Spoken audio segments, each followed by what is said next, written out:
Hey guys, tonight we begin with something that sits in Mexico City's National Museum of Anthropology, weighing nearly 25 tons, carved from a single piece of volcanic basalt, covered in symbols that have puzzled scholars for centuries. It's called the Aztec Sun Stone, though that name barely scratches the surface of what it actually represents. This isn't just a calendar, though it is that. It isn't just religious art, though it's certainly that too. It's a cosmic blueprint, a prophetic warning, and a window into a civilization's entire understanding of time, creation, and humanity's place in an unforgiving universe. So before you get comfortable, take a moment to like the video and subscribe, but only if you genuinely enjoy what I do here. And let me know in the comments where you're tuning in from and what time it is for you. I'm always curious whether you're settling in for the night or listening during the day. If you've got personal experience with pre-Columbian artifacts, or remember when this kind of ancient history first captured your imagination, I'd especially love to hear your stories down below. Your generation lived through the space race and the moon landing, saw humanity reach for the cosmos, and here we are, looking at a civilization that reached for those same answers centuries earlier, without telescopes or modern astronomy, just stone, observation, and an unshakable belief that the universe operated in cycles. Now, dim the lights, maybe turn on a fan for that soft background hum, and let's ease into tonight's journey together. Picture this. You're standing in a museum in Mexico City, probably dealing with crowds and the usual museum visitor shuffle, and then you turn a corner and there it is. 12 feet across, nearly 25 tons of volcanic rock carved into the most intricate, the most deliberately unsettling piece of sacred art you've ever seen. At its center, a face stares back at you with eyes that seem simultaneously ancient and immediate. A tongue protruding with a knife blade emerging from its mouth, surrounded by concentric circles of glyphs and symbols that spiral outward in a geometric perfection that shouldn't be possible for a civilization we're told lacked metal tools capable of such precision. The sheer scale of it stops you in your tracks. This isn't something you glance at and move on. This is something you stand before and contemplate, trying to wrap your mind around the fact that skilled artisans, men working with stone tools and an understanding of astronomy that rivaled anything Europe possessed at the time, carved this massive artifact from a single piece of basalt sometime in the late 15th century. We're talking about a period when Spain was still fighting the Moors, when Constantinople had only recently fallen, when Europe was just beginning to dream about sailing west. And here, in the highlands of Mexico, the Aztec Empire was encoding its entire cosmological understanding into stone. It's easy to forget, standing in that climate-controlled museum, that this stone once sat in the holiest precinct of Tenochtitlan, the Aztec capital that Spanish conquistadors described as more beautiful than any European city they'd seen. The sunstone wasn't originally displayed vertically like we see it today. It lay flat, horizontal, possibly at the base of the great temple, or perhaps incorporated into the temple's structure itself. The exact location is lost to history, buried beneath the rubble of conquest and the cathedral the Spanish built over the ruins. But wherever it sat, it wasn't just decorative art. This was sacred technology, a tool for priests to track time, predict eclipses, coordinate religious ceremonies, and remind the populace of their place in a cosmos that demanded constant vigilance and sacrifice. When you first approach it, your eye might be drawn to that central face, fierce and demanding. Or maybe you notice the concentric rings radiating outward, each packed with symbols. Or perhaps you're struck by the sheer mathematical precision of it all, circles within circles, glyphs arranged with geometric perfection, a radial symmetry that suggests whoever designed this understood concepts of proportion and balance at a level that would make Renaissance artists jealous. And all of it carved by hand. No power tools, no laser levels, no computer-aided design. just human hands, human eyes, human ingenuity, and centuries of accumulated astronomical knowledge passed down through generations of priest astronomers who spent their lives watching the sky. The Aztecs called themselves the Mexica. The term Aztec is actually a later invention derived from Aztlan, their mythical homeland. But we'll use both terms here since Aztec is what most people recognize. These were the people who, in less than 2 centuries, built an empire that stretched from coast to coast across central Mexico. They conquered neighboring city-states, demanded tribute, created a sophisticated administrative system, and developed urban planning that put European cities of the same era to shame. Tenochtitlan had running water, public sanitation, markets that made Renaissance Venice look provincial.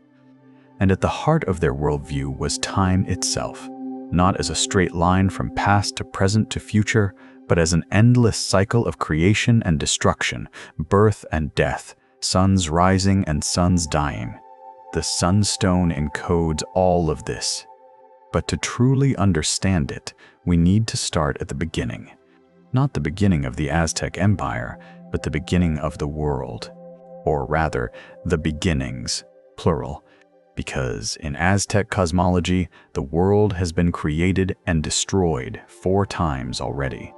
We're currently living in the 5th sun, the 5th iteration of reality, and according to the prophecies encoded in this stone, our world too is destined for destruction. The only question is when, and how, and whether anything can be done to delay the inevitable. To understand what happened to the Sunstone, we need to talk about what happened to Tenochtitlan. In 1519, Hernán Cortés and a few hundred Spanish soldiers, along with thousands of indigenous allies who had their own reasons for wanting the Aztec Empire to fall, arrived in this magnificent island city. By 1521, after sieges, disease, battles, and political maneuvering that would fill volumes, the Aztec Empire had collapsed. Tenochtitlan fell. The temples burned, and a civilization that had reached heights of astronomical knowledge, architectural achievement, and urban planning that rivaled anything in Europe was systematically dismantled. The Spanish, good Catholics that they were, viewed Aztec religious practices with a horror that was partly justified and partly motivated by the usual conquistador mix of religious fervor and greed.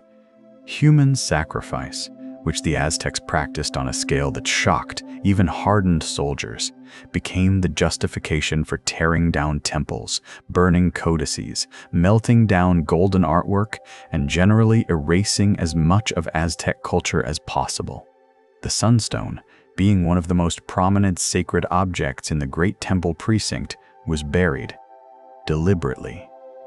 The Spanish either ordered it buried or Aztec survivors hid it to protect it from destruction.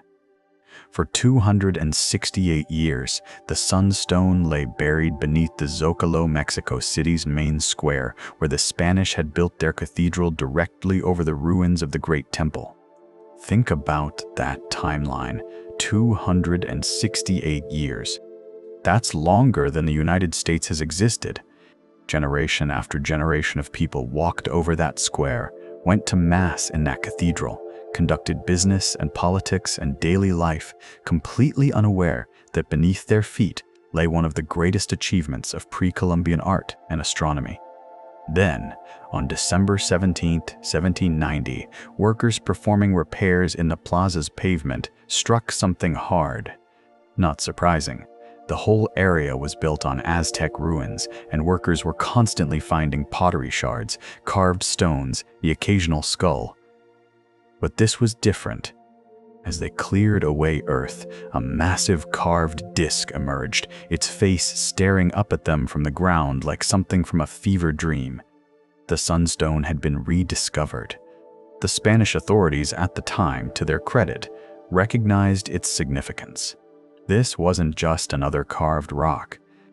This was something important, something that deserved preservation rather than destruction. They moved it to the western tower of the cathedral, mounted it vertically against the wall where the public could see it. For over 50 years it hung there, weathering wind and rain, slowly degrading from exposure, while scholars and curious visitors tried to make sense of its symbols. In 1845, concerned about further weathering, authorities moved the Sun Stone inside the cathedral, placing it in the corridor.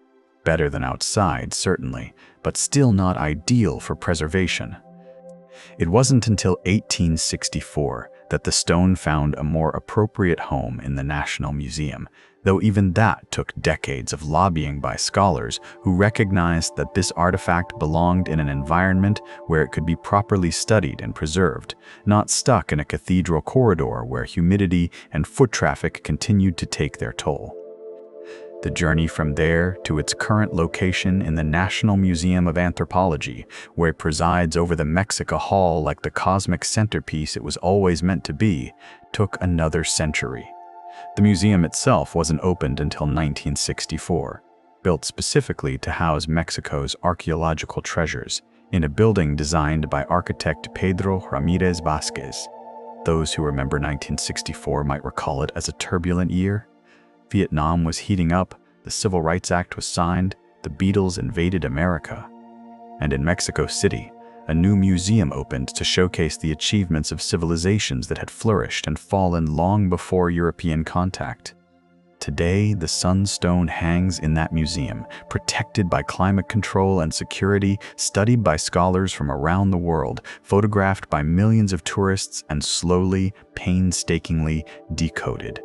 Because that's the thing about the Sun Stone, we're still figuring it out. Every generation of scholars discovers something new, reinterprets something old, debates meanings that previous experts thought were settled. It's not a solved puzzle. It's an ongoing conversation between the modern world and a civilization that vanished 5 centuries ago, but left behind this massive stone testament to their understanding of the cosmos. Let's talk about what you're actually looking at when you stand before the Sun Stone, the physical object itself, before we dive into meaning and interpretation. This is volcanic basalt, dark gray to black, porous if you look closely enough, heavy as sin, carved into a disc that measures just under 12 feet in diameter, 11 feet, 10.5 inches if you want to be precise, nearly a foot thick at the center, tapering slightly at the edges. Weight estimates vary, but consensus puts it around 24.5 tons. That's roughly the weight of 3 full-grown African elephants, carved and transported without wheels, without draft animals, without any of the technologies we associate with moving massive stones. The Aztecs quarried this beast from Xaltacán, several miles from Tenochtitlan, using the same stone-on-stone techniques that civilizations worldwide had employed for millennia.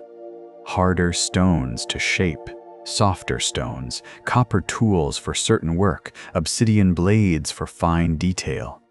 Then they moved it, probably on log rollers, possibly using causeways across Lake Texcoco, definitely employing hundreds if not thousands of workers in a coordinated effort that would have required sophisticated planning and engineering.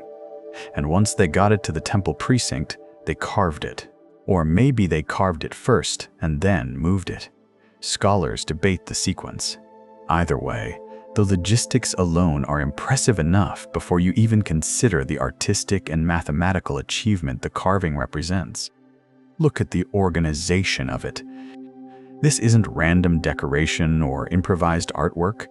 This is a carefully planned, mathematically precise arrangement of symbols that radiate outward from the center in concentric circles, like ripples in a pond, each ring containing specific information, each element precisely placed for maximum meaning and minimum ambiguity. Well, minimum ambiguity, according to the priests who could read it. For everyone else, including us, there's plenty of ambiguity to go around. At the very center, that face, the one that stops visitors in their tracks. This is generally identified as Tonatiuh, the sun god of the current era, the 5th sun, or possibly Tlaltecuhtli, an earth deity, or maybe Yoholtecuhtli, a night lord. Scholars debate identifications even of major elements. The face has several distinctive features: large circular eyes, a nose plug in the form of a flint knife, bared teeth, and, most dramatically, a protruding tongue from which another flint knife blade emerges. On either side of the face, two clawed hands grasp human hearts. This imagery isn't subtle. It's a direct statement about sacrifice, about the sun's need for nourishment, about the cosmic price of keeping this world alive. Surrounding that central face, arranged in the 4 cardinal directions, are 4 square panels. Each contains a glyph representing one of the previous 4 suns, the 4 previous worlds that were created and destroyed before our current age. These aren't just historical markers, they're warnings. Reminders that destruction is not a possibility, but a certainty. The world has ended before. It will end again. The only question is how and when. Beyond those central elements, concentric rings of glyphs spiral outward. The first ring contains the 20-day signs of the Tonal Poyuali, the sacred 260-day calendar. Each sign is carved with incredible precision. Animals, natural phenomena, concepts rendered in the stylized visual language the Aztecs developed for recording time. These aren't just pictures. They're a sophisticated writing system, each glyph carrying multiple layers of meaning: calendrical, religious, cosmological, astrological, in ways that don't quite map to European astrology but serve similar divinatory purposes. Further out, you encounter what appear to be solar rays, radiating symmetrically from the center like the sun itself is exploding outward in all directions. These rays terminate in the outer ring, which is bounded by 2 massive fire serpents, Iicuatl in Nahuatl, whose bodies form the outermost circle of the stone. Their heads meet at the bottom, faces emerging from their open mouths, creating a frame that simultaneously contains the cosmos and suggests its infinite expansion. These serpents aren't merely decorative. In Aztec cosmology, fire serpents were associated with drought, solar heat, and the destructive aspects of the sun.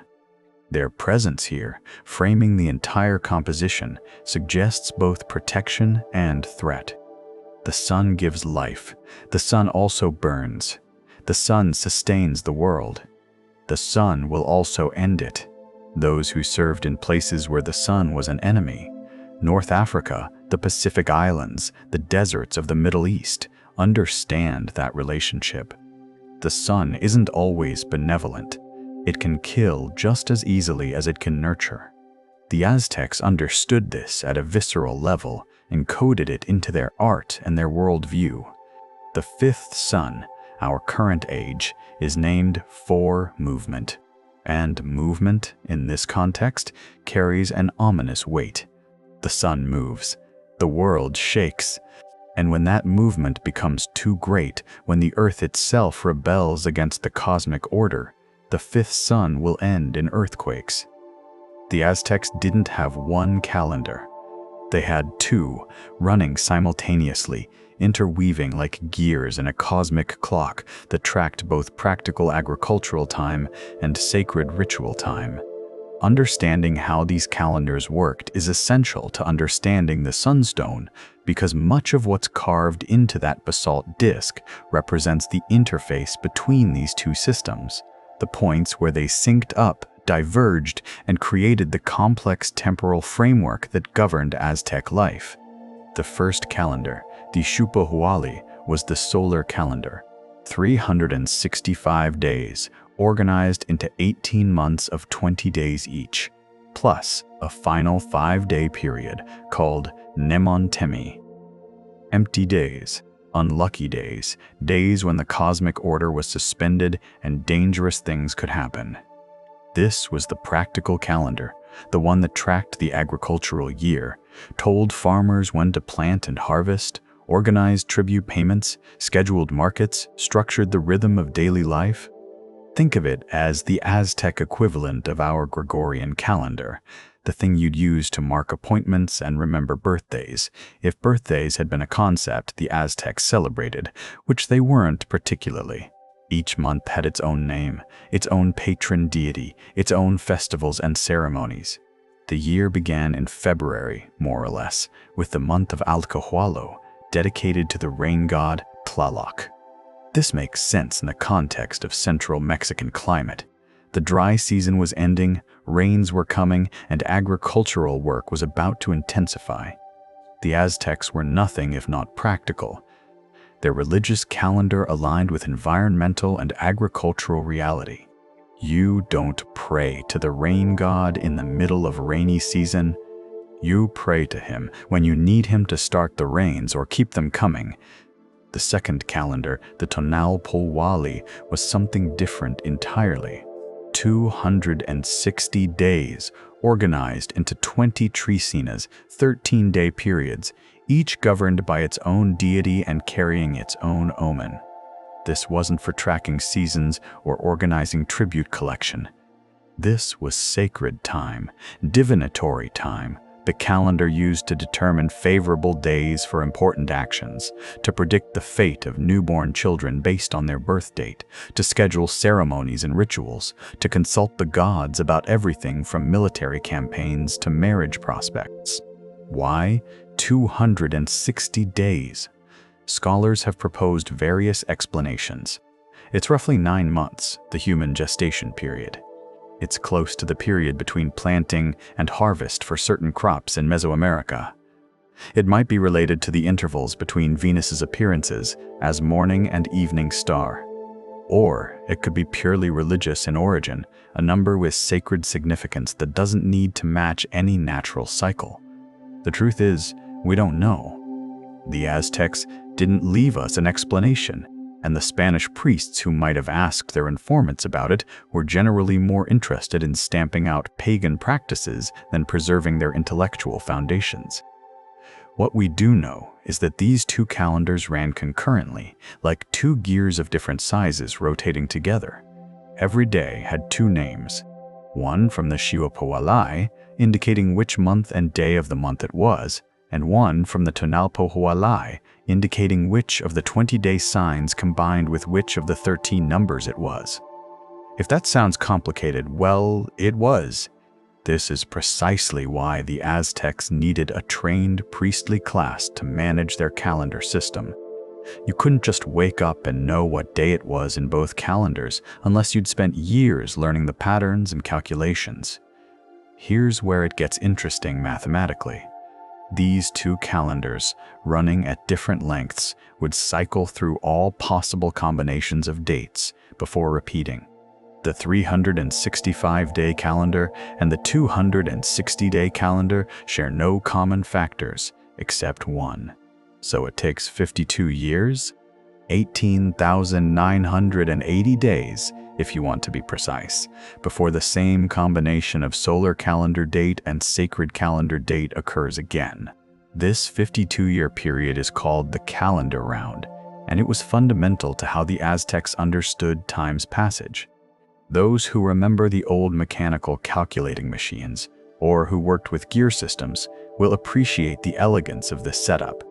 Two cycles of different lengths, interlocking, creating a longer supercycle before reset. It's engineering, it's mathematics, it's cosmology, all wrapped together in a system that served both practical and spiritual needs. Every 52 years, the calendar round completed, and a new one began. This was a moment of cosmic danger. The end of one cycle and the beginning of another was when the world was most vulnerable to destruction. Would the sun rise on the first day of the new cycle? Or would the fifth sun end? Would earthquakes tear the world apart? Would the sky fall? These weren't idle concerns. These were existential questions that required ritual action to address. At the end of each 52-year cycle, the Aztecs performed the new fire ceremony. All fires throughout the empire were extinguished. The world was plunged into darkness. Priests climbed a mountain outside, Tenochtitlan, watched the stars, waited for the Pleiades to reach their zenith at midnight, confirming that the celestial order was maintained. Then they lit a new fire on the chest of a sacrificial victim, yes, really, and from that fire, runners carried torches to relight every hearth in the city. The sun rose. The world continued. The fifth sun persisted for another cycle. Those who lived through the Depression and the war years understand the concept of holding your breath through a period of existential threat, not knowing if the world you knew would survive. The Aztecs felt that way every 52 years, ritually, cosmically, with ceremonies designed to ensure cosmic continuity. It's easy to dismiss as superstition, but when your entire civilization's understanding of time is built on cycles of creation and destruction, when your sacred texts and carved monuments all agree that the world has ended 4 times before, the question, will it end again, isn't paranoia, it's pattern recognition. Let's dig deeper into what that 52-year cycle actually meant for people living under its shadow. Because this wasn't just abstract theology.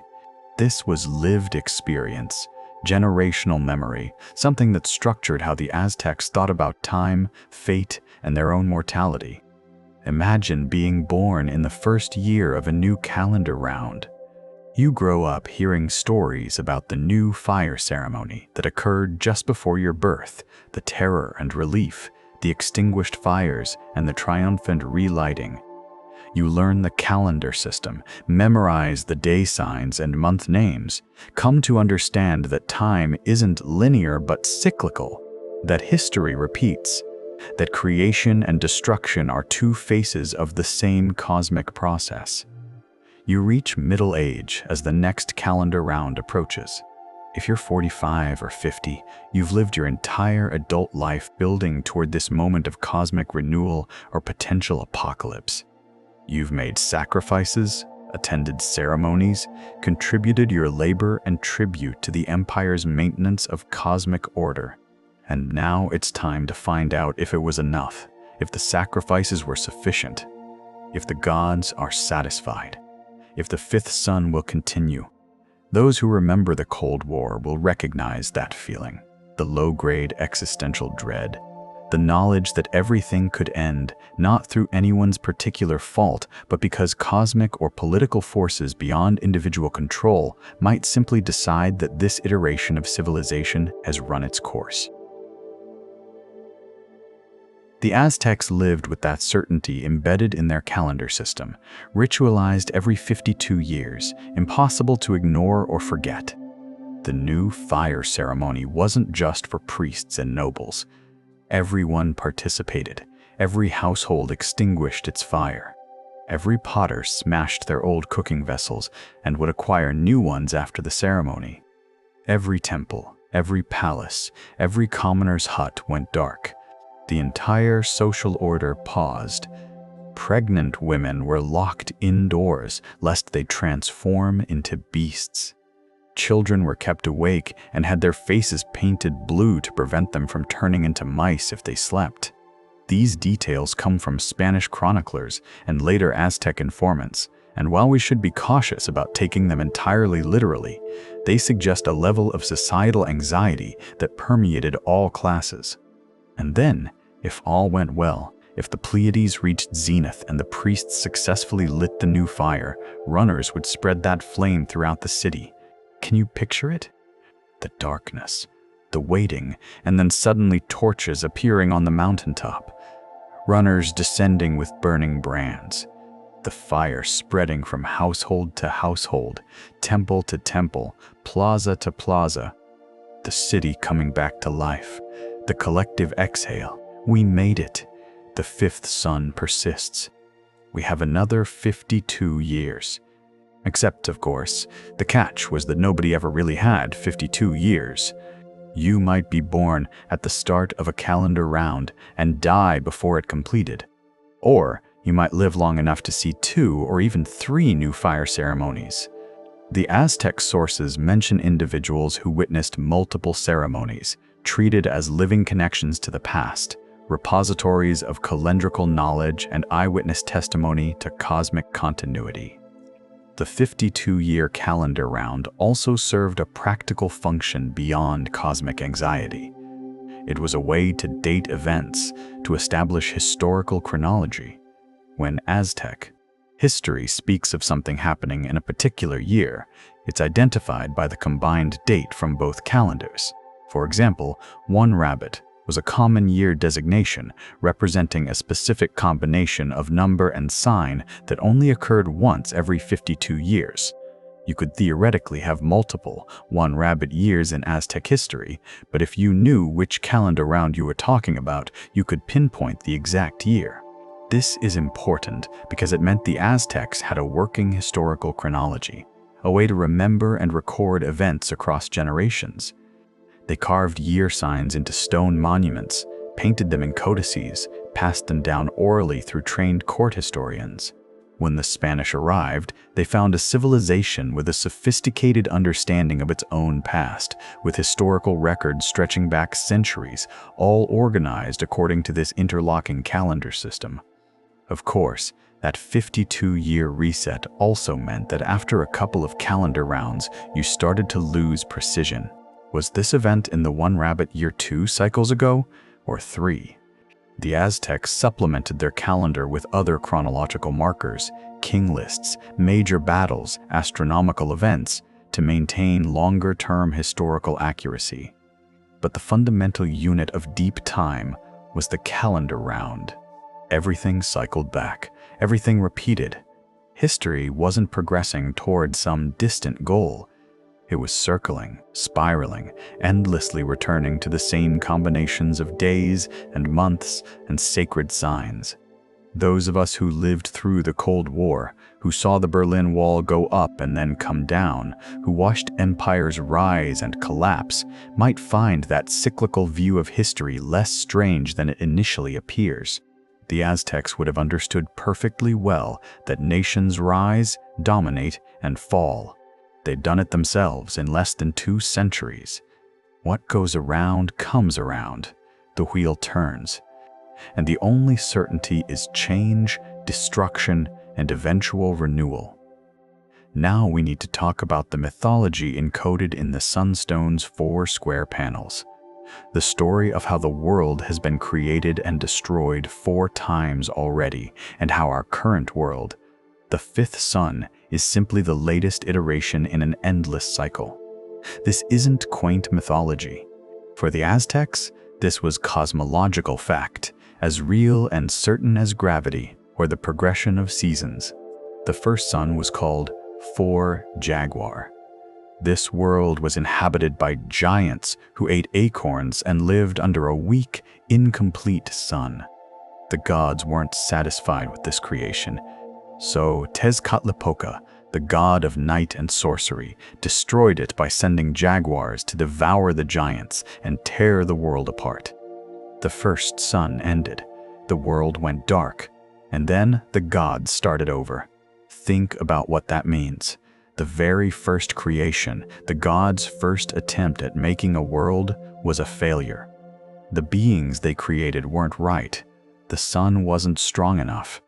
So they destroyed it all and tried again. This sets the pattern for everything that follows. Creation is experimental. The gods are learning by doing. And if a world doesn't work out, well, there's always the option to wipe the slate clean and start fresh. The second sun was called 4 Wind. This world was better in some ways. The inhabitants were more human-like, though still not quite right. They ate pine nuts instead of corn, but this world too was destined for destruction. Quetzalcoatl, the feathered serpent god, sent massive hurricanes that tore the world apart and transformed the surviving inhabitants into monkeys. The second sun ended in wind and chaos, with the remnants of humanity reduced to caricatures of themselves, chattering in trees, a failed experiment preserved as a warning. The third sun was 4 Rain. Now the gods were getting closer. This world's inhabitants ate seeds that grew from aquatic plants. They had agriculture of a sort. They had society, But the god Tlaloc, angry because Tezcatlipoca had stolen his wife, destroyed this world with fire raining from the sky. Not rain, fire. The third sun ended in volcanic ash and burning stone falling from the heavens, and those who survived were transformed into turkeys and dogs. Another failure. Another apocalypse. Another attempt at creation gone wrong. The fourth sun was for water. This was the world that came closest to working. The inhabitants ate a wild grain similar to corn, but not quite. They had developed further, but the gods still weren't satisfied. This time, the goddess Chalchiotlicu, upset by something. The sources disagree about what destroyed the world with a massive flood that lasted 52 years. Yes, the 52-year cycle shows up here too, weaving through mythology and calendar, reinforcing the idea that this number carries cosmic significance. The survivors of the flood were transformed into fish. The fourth sun ended underwater, creation drowned, the world becoming ocean. 4 attempts, 4 failures, 4 apocalypses. And then the gods convened and decided to try one more time. The fifth sun, our world. 4. Movement. According to the mythology preserved in the Florentine Codex and other sources, the gods gathered at Teotihuacan, the great pyramid city that predated the Aztecs and which they held sacred, to create the fifth sun. But this time, the process required sacrifice. 2 gods volunteered to transform themselves into the sun, Tezcatl, a wealthy, proud god, and Nanahuatzin, a humble, diseased god covered in sores. They built a massive bonfire that burned for 4 days.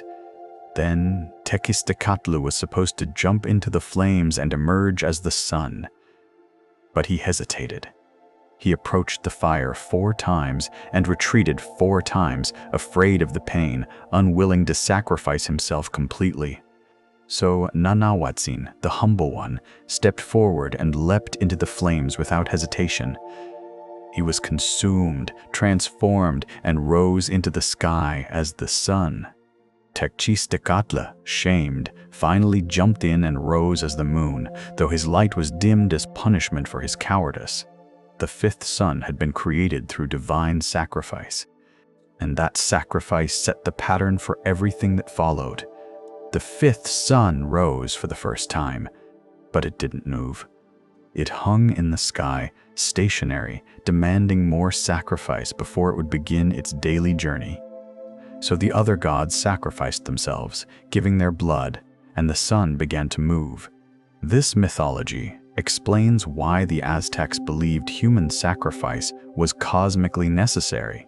The sun required nourishment, blood, hearts, life force to continue moving, to continue providing light and warmth, to prevent the fifth age from ending. The gods had sacrificed themselves to create this world.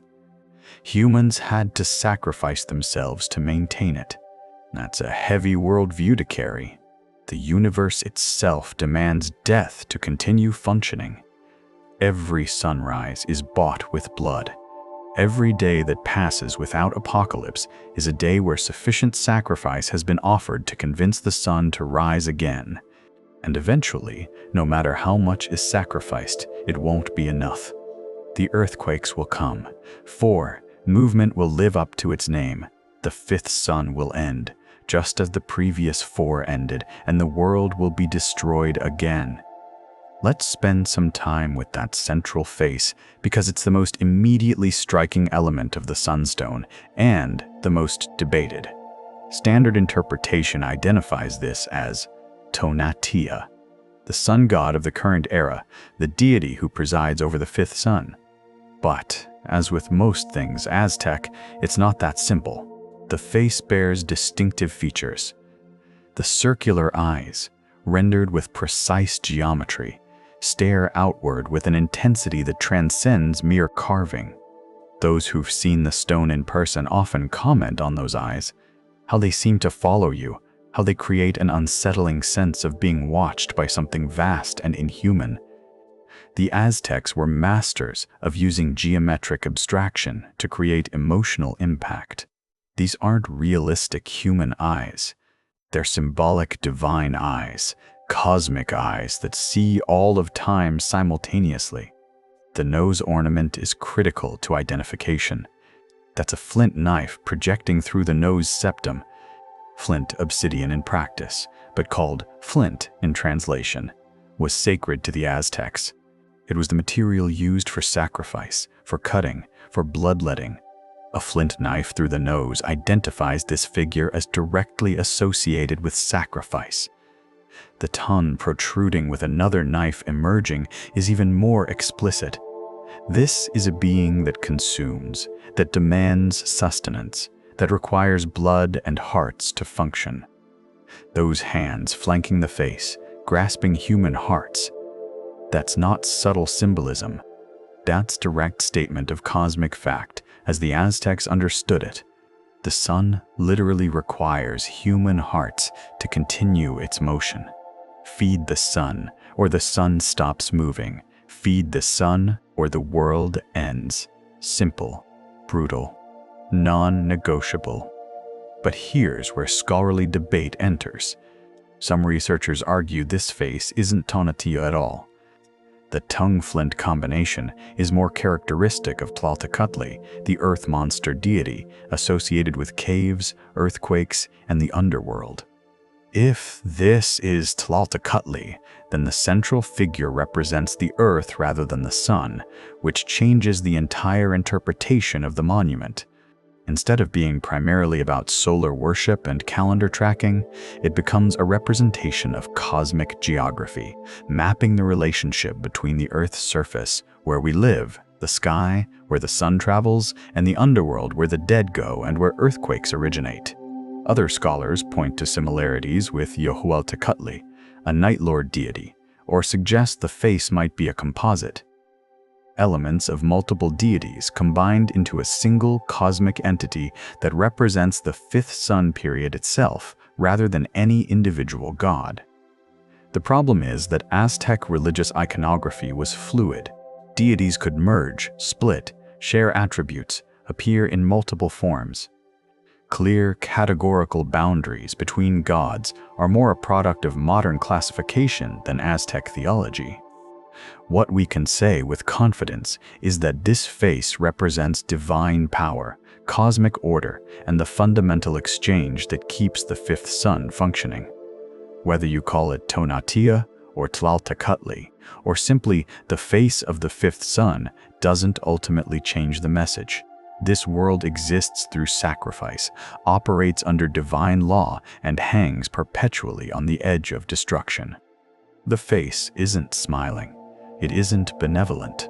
There's no warmth or mercy in those geometric eyes, no compassion in that blade-pierced tongue. This is a face that expresses power without sentiment, cosmic law without exception. The universe doesn't care about human suffering. The universe has requirements. Meet them or face destruction. Those are the options. Those who served in combat, who made life or death decisions, who saw firsthand that the universe operates on principles that care nothing for human wishes or feelings, might find that face more honest than disturbing. The Aztecs didn't prettify reality. They didn't pretend the cosmos was benevolent. They looked directly at the brutal truth that everything requires sacrifice, that creation demands destruction, that life feeds on death, and they carved that understanding into stone. You can disagree with their specific practices. Human sacrifice is rightfully condemned, but you can't accuse them of philosophical dishonesty. They said what they believed, straight out. No euphemisms, no comforting lies. The sun demands hearts, or the sun stops. Which part of that is unclear. The 4 square panels arranged in the cardinal directions around the central face each represent one of the previous suns, the previous worlds that were created and destroyed before our current age. These aren't decorative elements. They're cosmological history, carved reminders that destruction is not theoretical but proven fact, documented reality. something that has happened before and will inevitably happen again. Starting with 4 Jaguar in the north, or possibly the west, sources disagree about cardinal orientation. We see the glyph representing the date, 4 Jaguar in Aztec calendrical notation.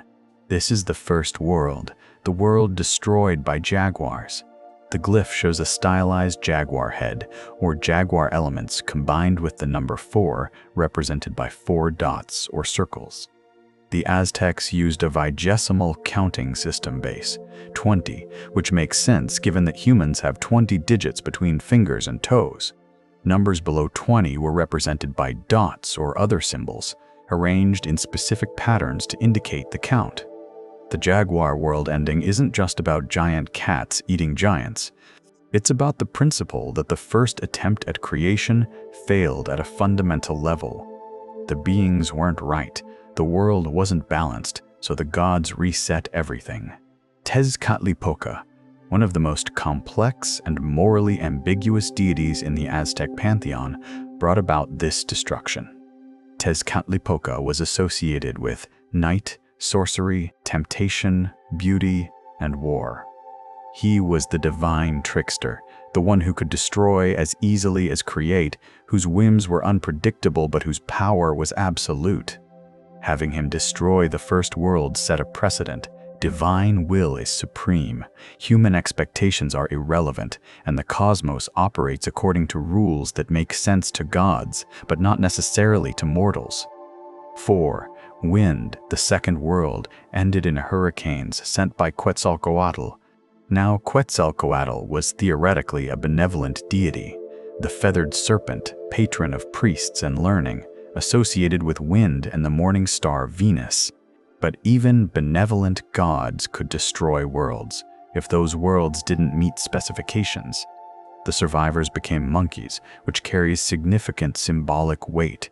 Monkeys were seen as parodies of humans, beings that looked similar but lacked essential qualities: speech, reason, cultural sophistication. Being transformed into monkeys was being demoted from humanity, becoming a failed draft, a prototype that didn't quite work. The 4-wind panel's glyph shows a stylized wind symbol, often depicted as a spiral or breath coming from a god's mouth, combined with the date notation. Wind in Mesoamerican iconography wasn't just meteorological. It was spiritual, divine breath, the force that animated creation. Quetzalcoatl as wind god could give life or take it away with a single breath. That he chose to take it away, to destroy the second world with hurricanes, demonstrates that even gentle gods have limits to their patience with failed creations. 4. Rain, the third world, supposedly ended in fire, rain. Volcanic eruptions, burning ash, stone falling from the sky. The glyph shows rain symbols, but qualified in ways that indicate this isn't life-giving water, but destructive burning material. Tlaloc, the rain god, was responsible for this destruction, angry because Tezcatlipoca had stolen his wife Xochiquetzal. Yes, really, the third world ended because of divine marital infidelity and jealousy. If that sounds absurd, consider that Greek mythology has similar stories. The Trojan War starts because of divine vanity and a beauty contest. Ancient religions regularly ascribe cosmic-scale consequences to what appear to be petty personal conflicts among deities. The message isn't that gods are petty, though they often are, but that human-scale moral reasoning doesn't apply to cosmic events. The universe doesn't operate according to fairness or justice. It operates according to divine will, and divine will is frequently incomprehensible. The survivors of 4 Rain were transformed into turkeys and dogs. Both animals held significance in Aztec culture. Turkeys were domesticated and eaten, dogs served as companions and food, both appeared in religious ceremonies and mythology.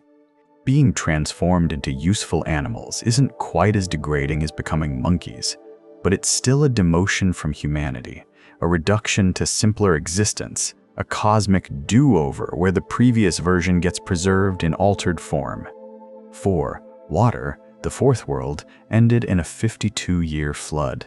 The goddess Chalchiotlikyu opened the sky and let water pour forth until the entire world was submerged. The survivors became fish. This is the most complete transformation, from terrestrial to aquatic, from air-breathing to water-breathing, from one element to another. The mythology doesn't explain what happened after the flood receded, whether those fish transformed back into humans, or whether the next world was populated by entirely new creations. Sources are unclear, possibly because this level of detail wasn't essential to the moral of the story. Worlds end, creations fail, the gods try again. These 4 panels aren't just historical record, they're warning and context. The central message is clear. We are living in the 5th attempt at creation. 4 previous worlds failed despite divine attention and effort. Our world will also fail. The only questions are timing and mechanism. 4. Movement earthquakes. That's how the 5th sun will end. Not by jaguars or wind or fire, rain or flood, by earth movement. By the world literally tearing itself apart from geological forces. And when that happens, when the earthquakes come and the 5th sun dies, there's no guarantee the gods will try a 6th time. This might be the last world, the final attempt.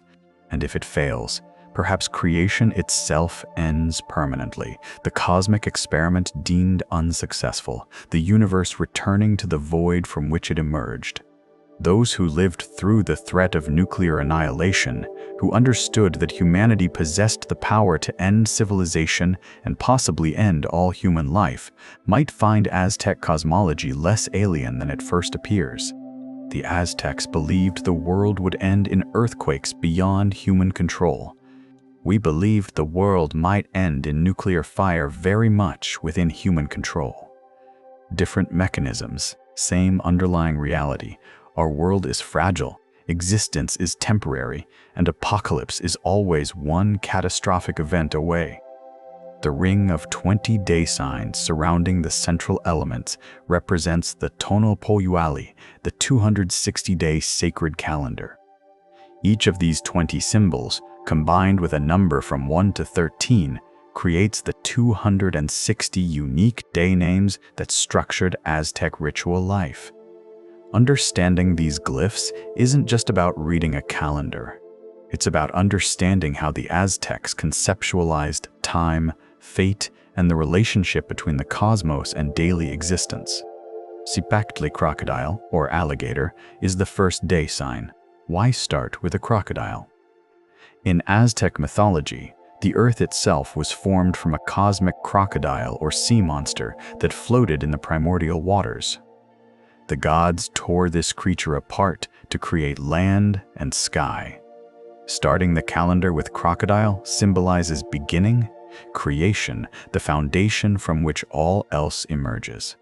Children born on crocodile days were thought to be blessed with leadership potential, but also marked by aggression and dominance. The day sign you were born under carried predictive weight, shaping expectations and opportunities throughout your life. A Hecatl wind is second.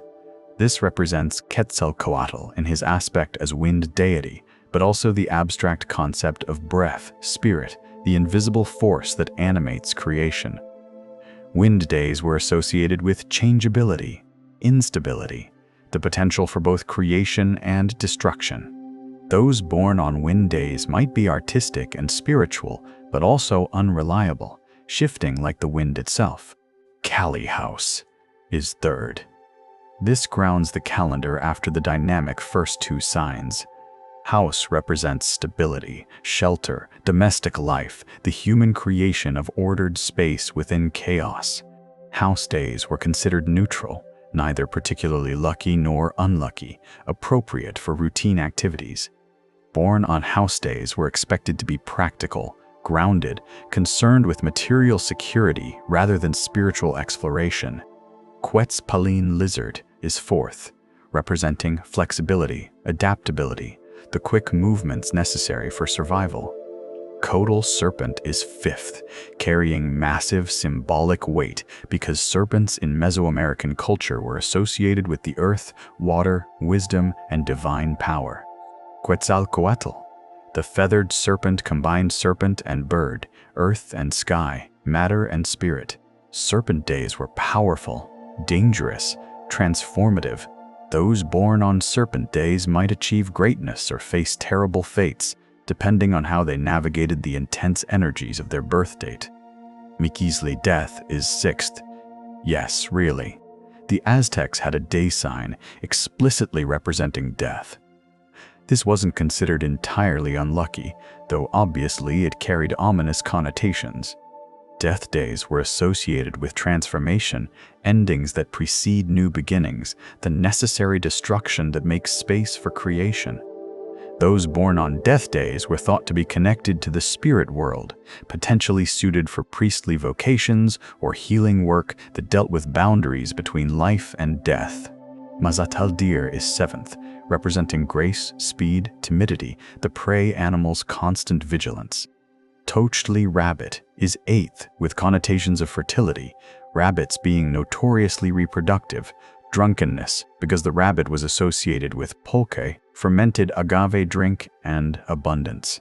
Addlewater is ninth, essential for life, representing sustenance, cleansing, but also floods and destructive potential.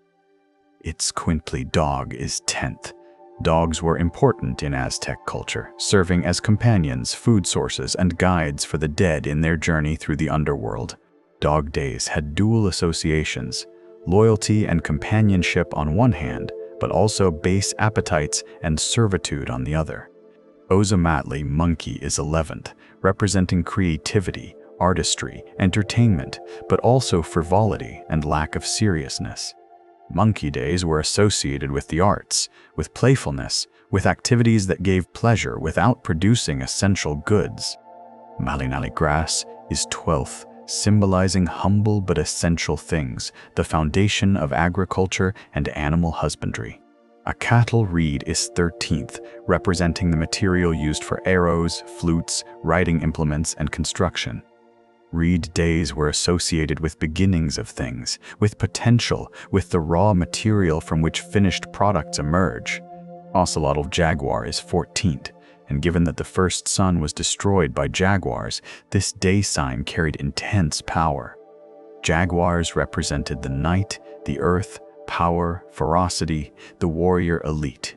Those born on jaguar days were destined for military glory or terrible violence, depending on how they channeled the day's aggressive energy.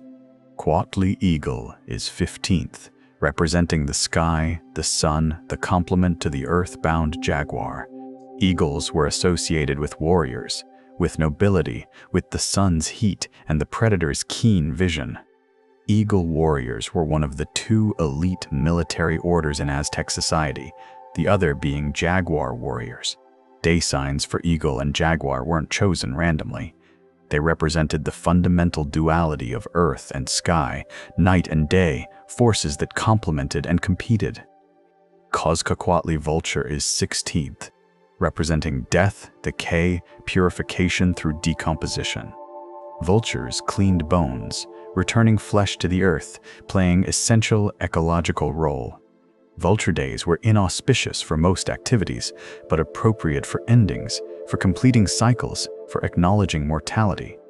All-in motion or earthquake is 17th, and this is the day sign that names our current sun. 4. All-in. 4. Movement.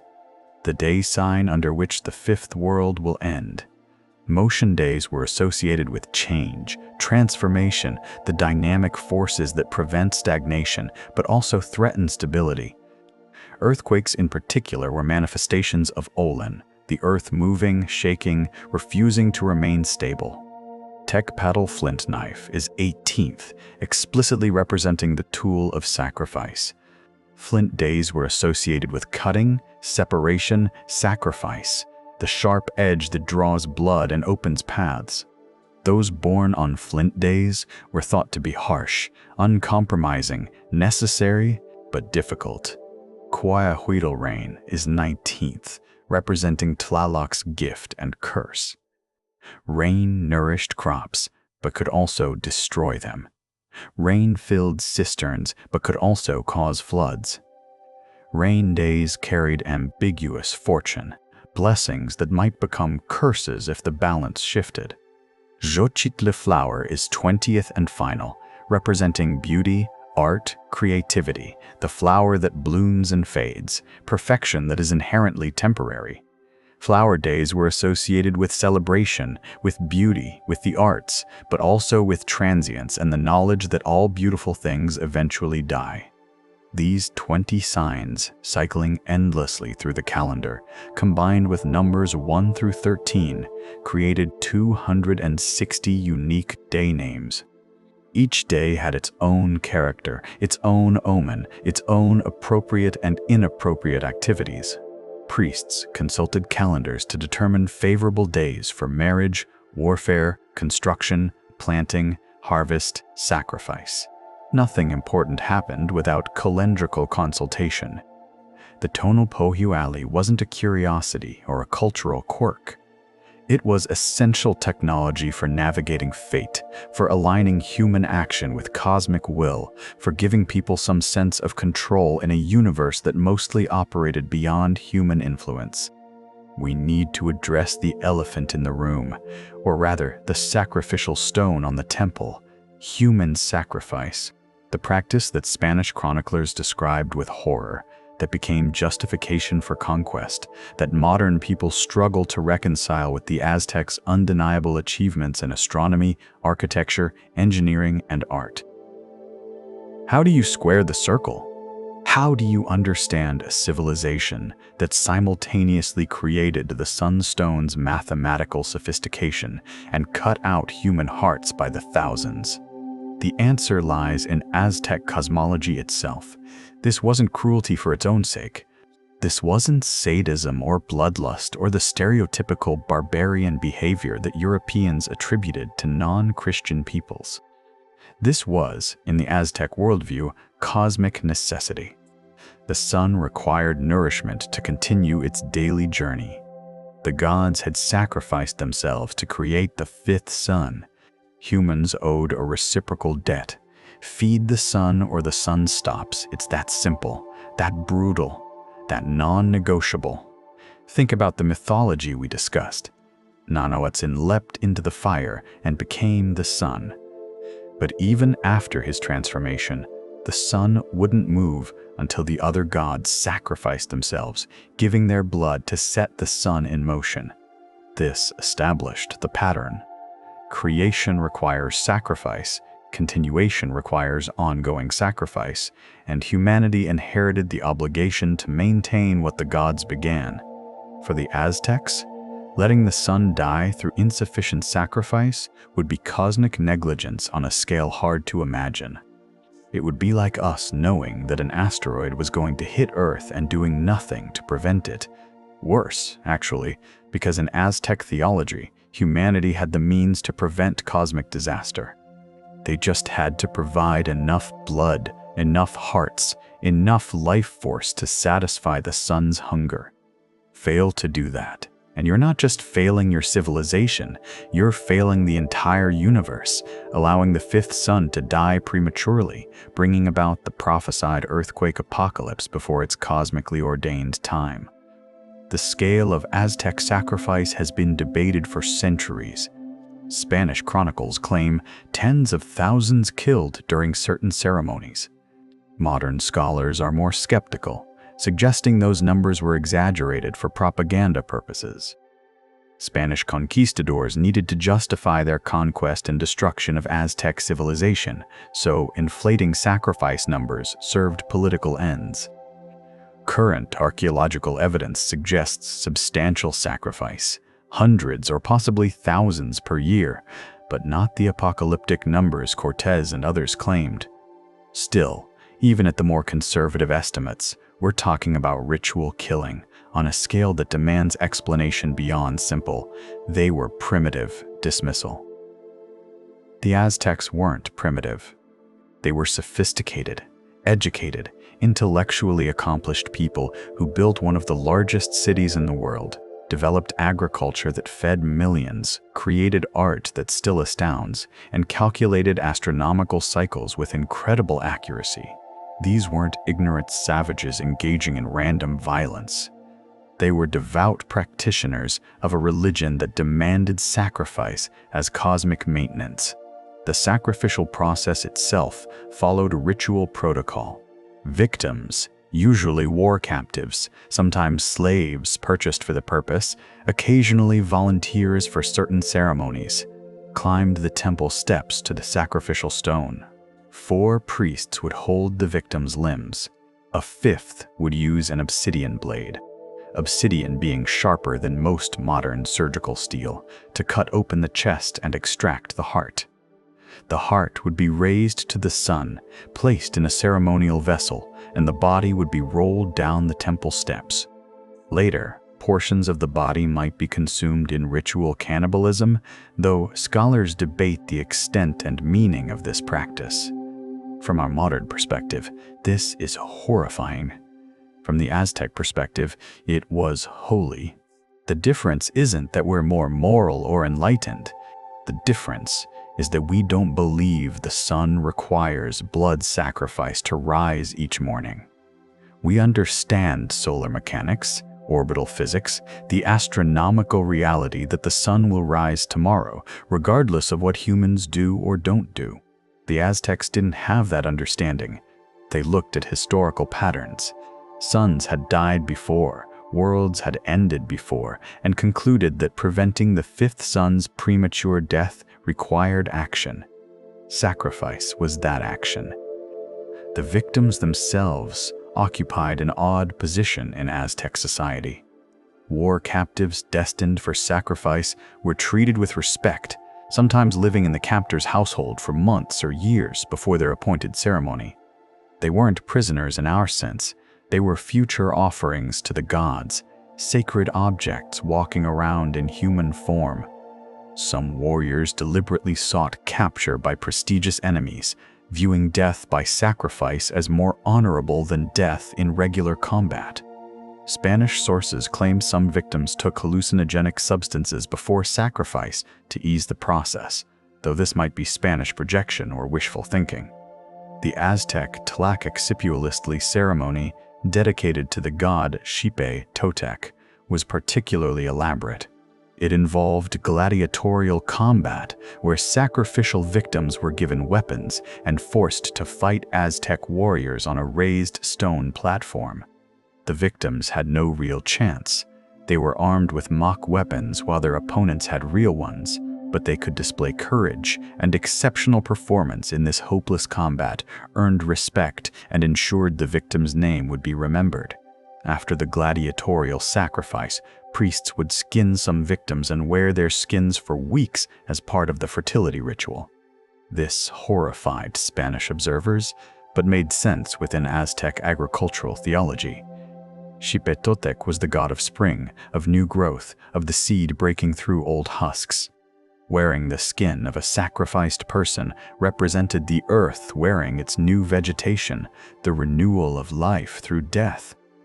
Those who served in combat, who lost friends and comrades, who understand the military concept of honored dead, might find a strange resonance in how the Aztecs treated sacrificial victims.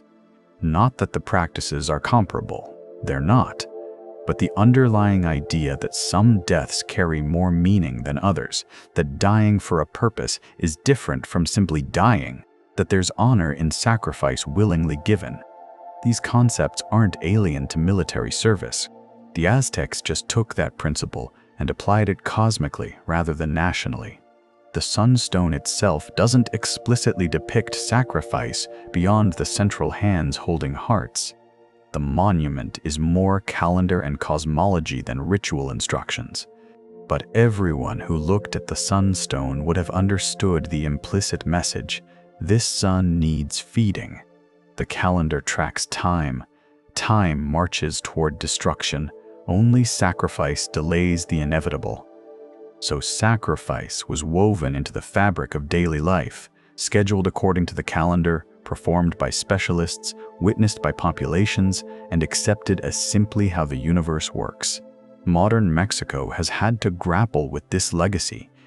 The sunstone is a national symbol, appearing on currency, in museums, in popular culture. But it's a symbol of a civilization that practiced human sacrifice on an industrial scale. How do you honor your ancestors while acknowledging their practices violate every modern ethical standard?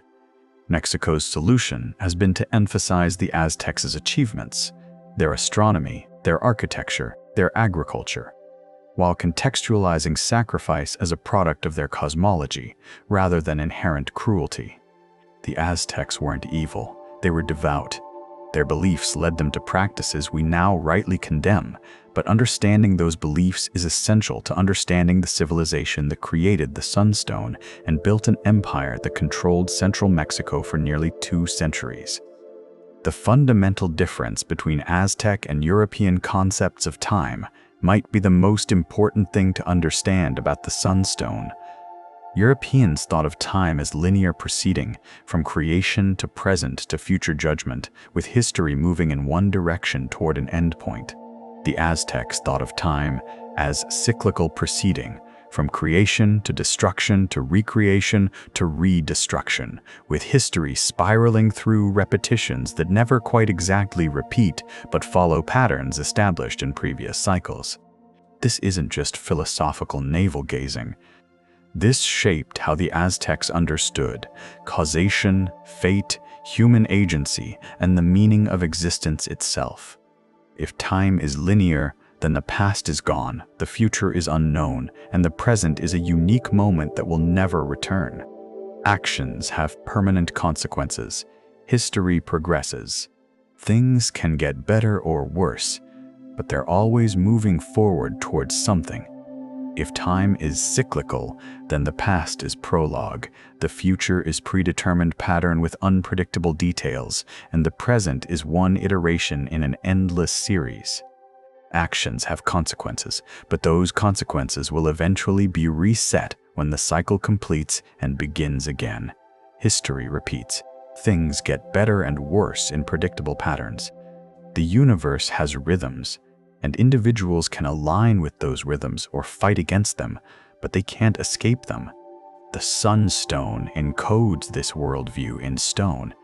The 4 previous suns aren't just historical record, they're preview of coming attractions.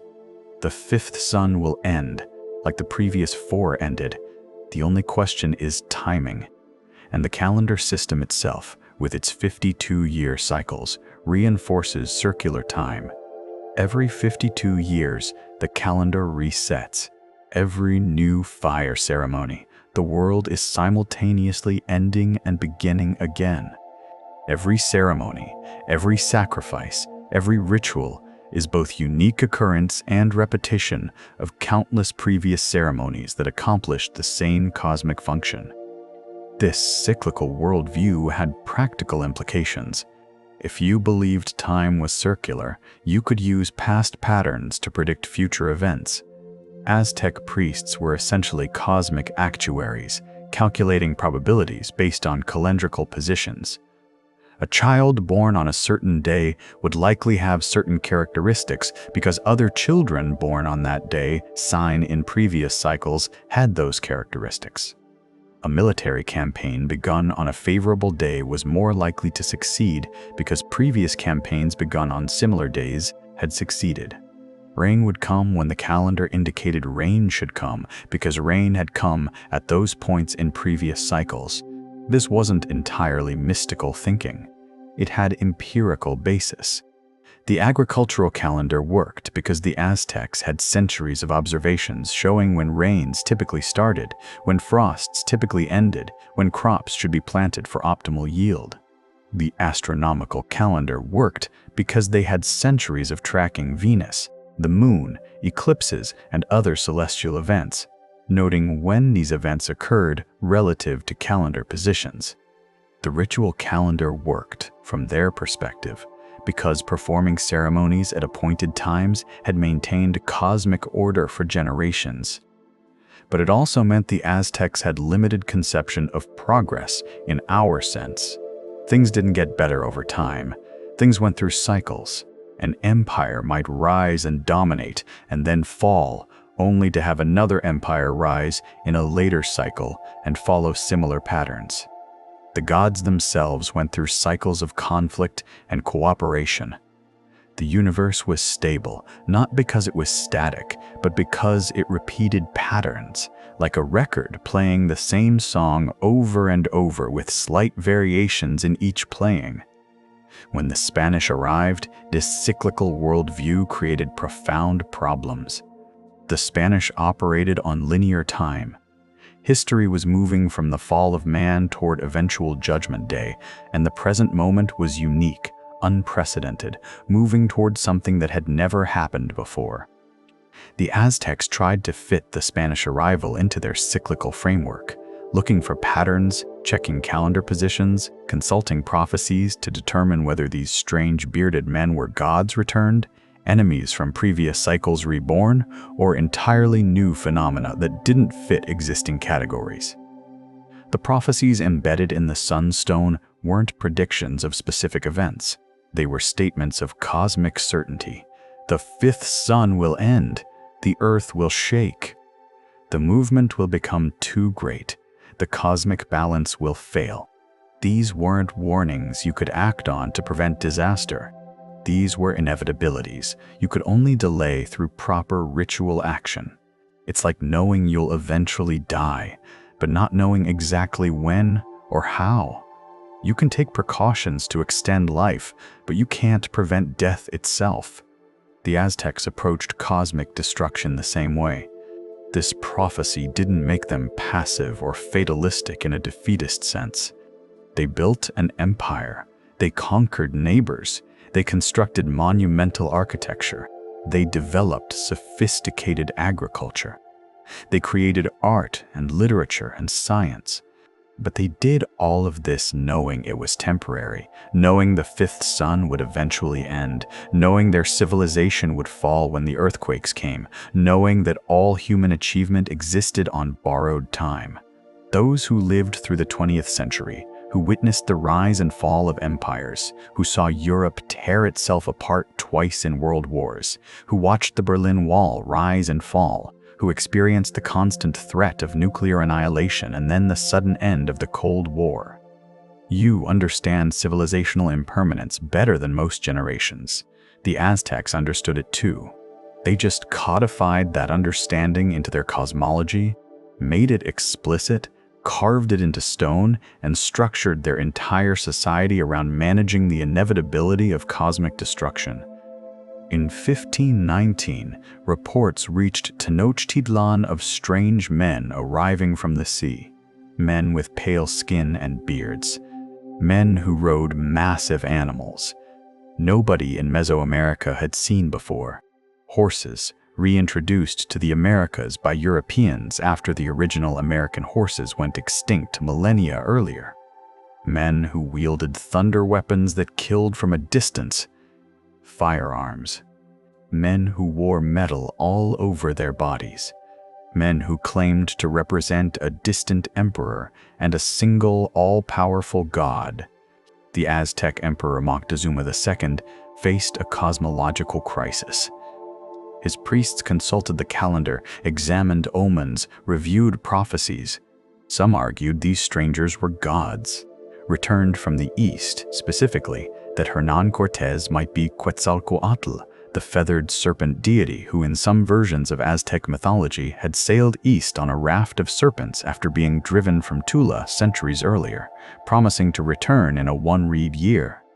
The year 1519 in the Aztec calendar? 1. Reed. Coincidence? Or cosmic pattern playing out according to prophecy? Modern scholars debate how seriously Moctezuma actually believed Cortés might be a god. Spanish chroniclers claimed Moctezuma immediately submitted because he recognized divine authority. Aztec sources are more ambiguous. It's likely that Moctezuma hedged his bets, treating the Spanish with the honors due to possible gods while gathering information, assessing threats, trying to determine whether these strangers fit into Aztec cosmological categories or represented something entirely new. The problem was that the Aztec worldview didn't have a good category for what the Spanish actually were, an entirely separate civilization from across an ocean. The Aztecs didn't know existed, with different gods, different technology, different political structure, and absolutely no interest in fitting into Aztec cosmic categories. The Spanish weren't returning gods. They weren't reincarnated ancestors. They weren't following patterns from previous cycles. They were something genuinely new, unprecedented in Aztec experience. This cosmological confusion contributed to the Aztec Empire's collapse. Moctezuma hesitated when decisive action might have driven the Spanish back to their ships. He allowed Cortés and his men into Tenochtitlan, where they eventually took him hostage. The Aztecs rallied under new leadership and drove the Spanish out in the Noche Triste, the Night of Sorrows. But by then, Spanish military tactics were understood, Spanish vulnerabilities were known, and the mystery was gone. These weren't gods, they were men. Foreign, dangerous men with superior weapons in some respects, but men nonetheless. Killable. Beatable. Except they brought something the Aztecs couldn't beat: smallpox, European diseases, to which Native Americans had no immunity, swept through Mesoamerica with apocalyptic effect. Estimates vary, but within a century of contact, the indigenous population of central Mexico dropped by 80 to 95%. Smallpox, measles, typhus, influenza. Diseases the Spanish barely noticed because they'd been endemic in Europe for centuries, became the true conquistadors, killing far more effectively than swords and cannons ever could.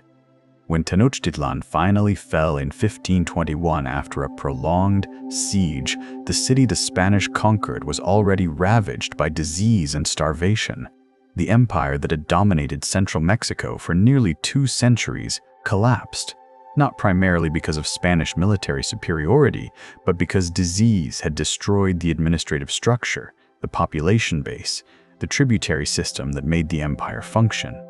The Spanish simply moved into the power vacuum and rebuilt the political structure with themselves at the top.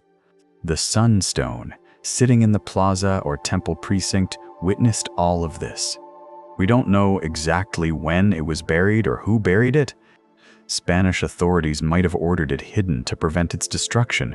Even conquistadors recognized that smashing a 12-foot diameter carved stone would be difficult and potentially pointless.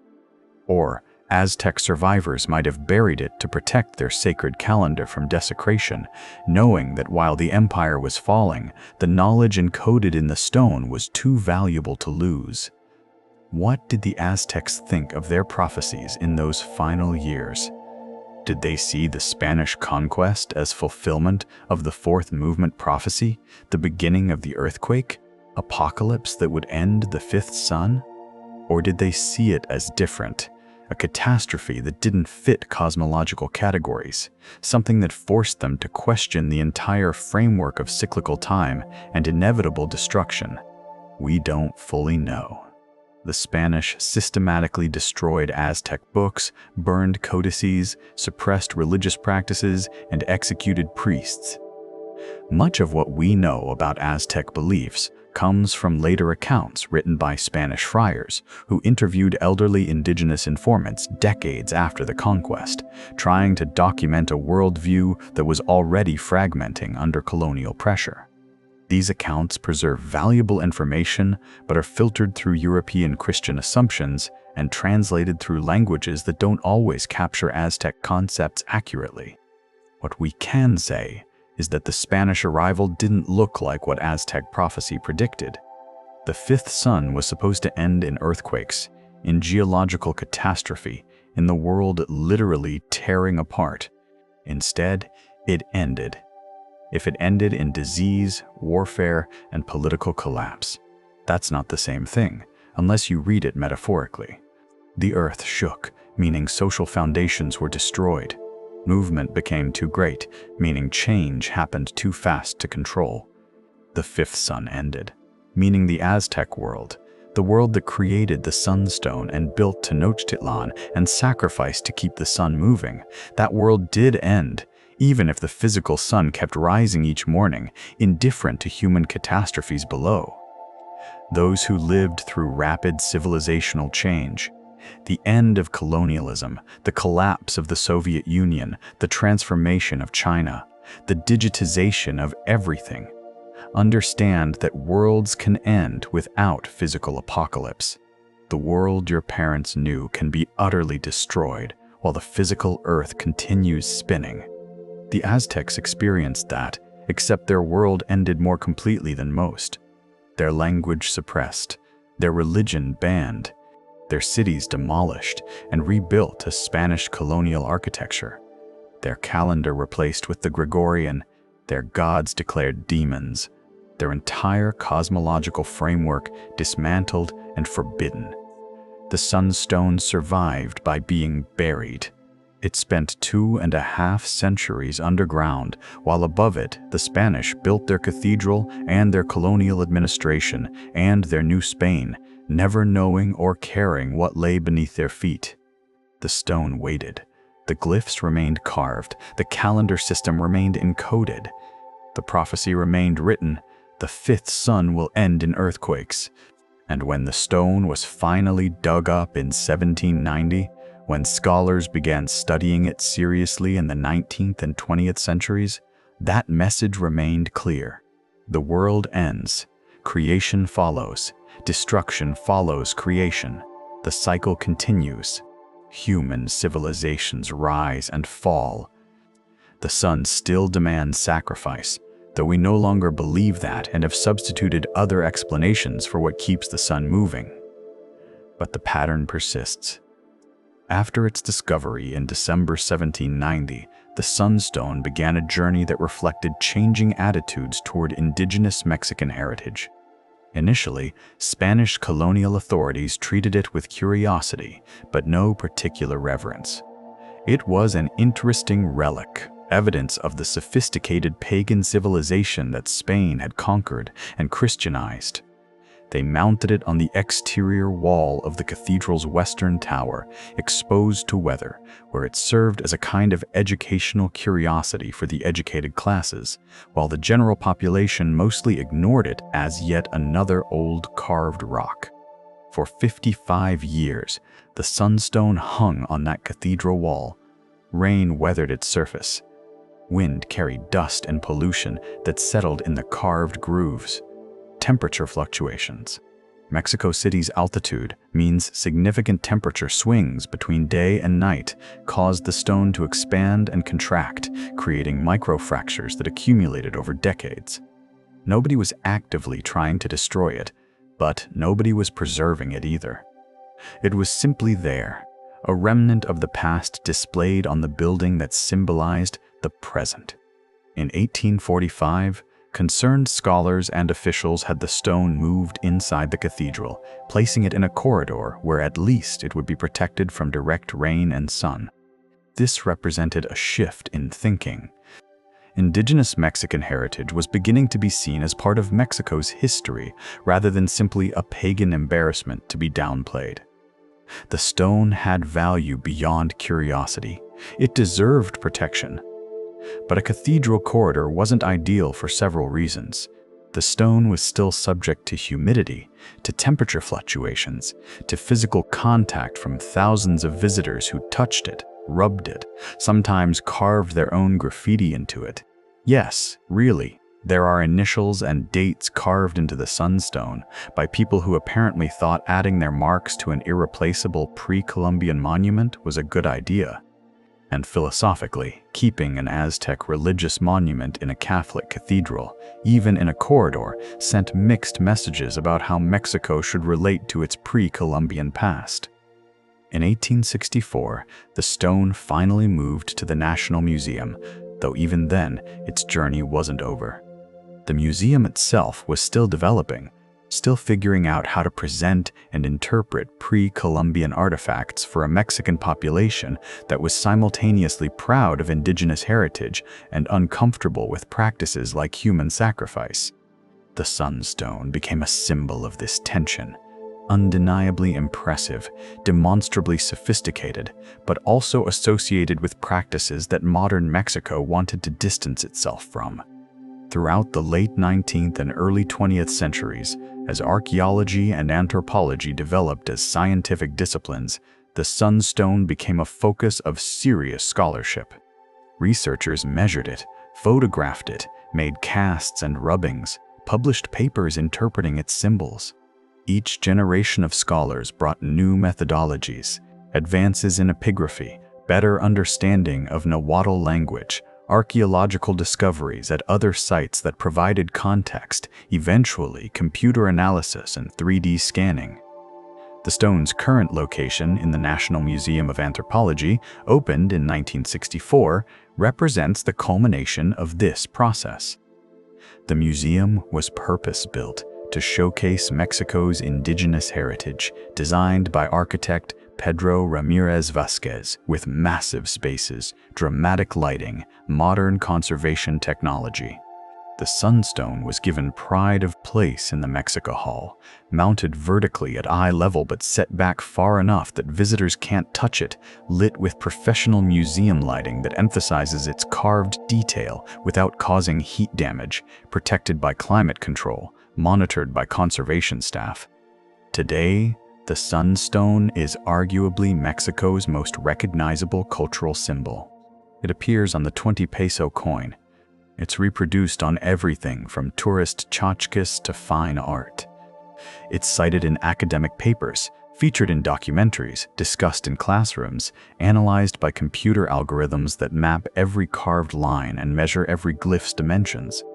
And yet, despite all this attention, despite centuries of scholarship, we're still discovering new interpretations, still debating basic questions like who exactly the central face represents, still finding patterns in the glyphs that previous generations missed.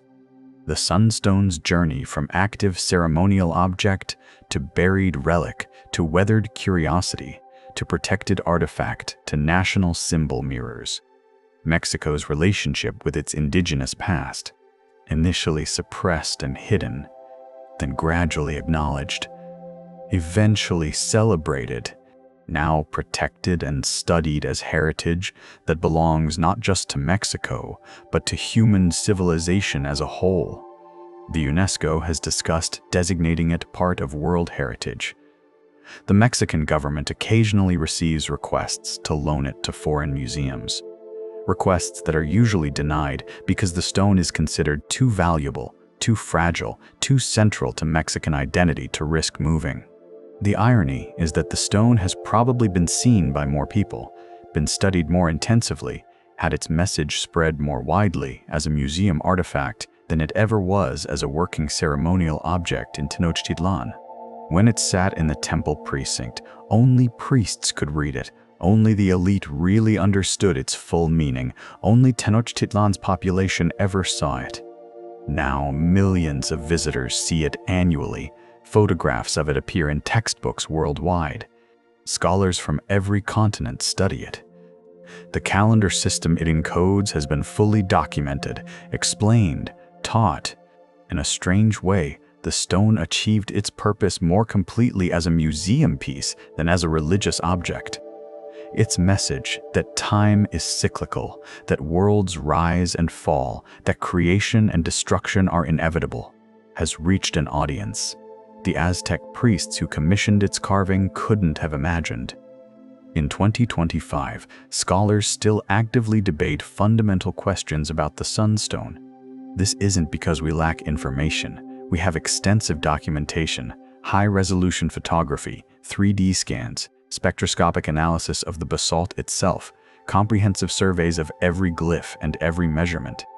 The problem is that we're trying to reconstruct a worldview that was systematically suppressed, documented only partially by its own practitioners, and filtered through hostile Spanish chroniclers who had religious and political motivations for distorting or misunderstanding what they saw. The central face's identification remains contentious. The majority position identifies it as Tonatiuh, the sun god of the Fifth Age. This interpretation treats the sunstone primarily as a solar calendar, a device for tracking time in relation to the sun's movements, with religious meaning centered on solar worship. Supporting evidence includes the solar rays radiating outward, the circular form suggesting the sun's disk, the placement of calendar glyphs that track solar years. But a significant minority of scholars argue for Tlalochtli, the earth monster deity. This interpretation treats the sunstone primarily as cosmological map, showing the Earth at center with the sky above and underworld below, with the calendar tracking not just solar time, but the relationship between terrestrial and celestial realms. Supporting evidence includes the tongue-flint combination that appears more commonly in Tlalochtli depictions, the association with earthquakes that will end the fifth sun, and the positioning of the stone possibly originally horizontal rather than vertical, like a map viewed from above rather than a disk viewed from the front.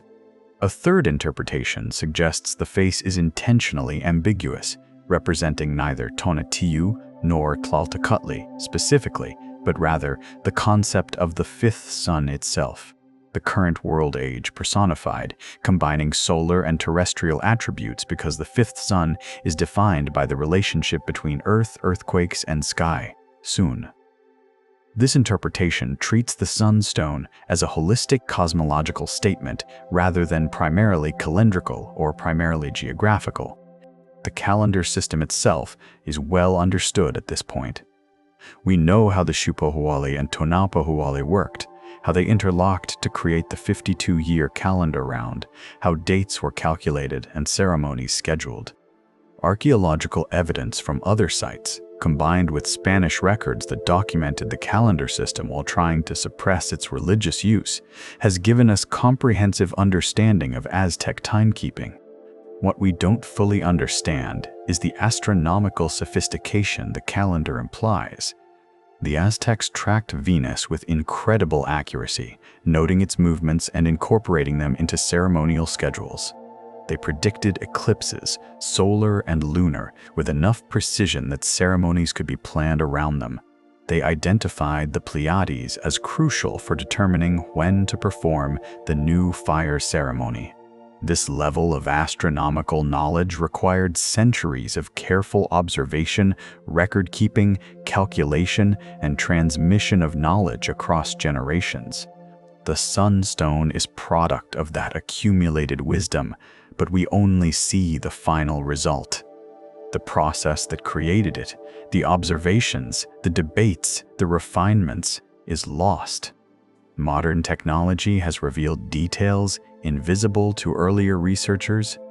3D scanning shows that the carving isn't uniform depth. Some glyphs are carved deeper than others, possibly indicating relative importance or creating subtle visual effects when lit from certain angles.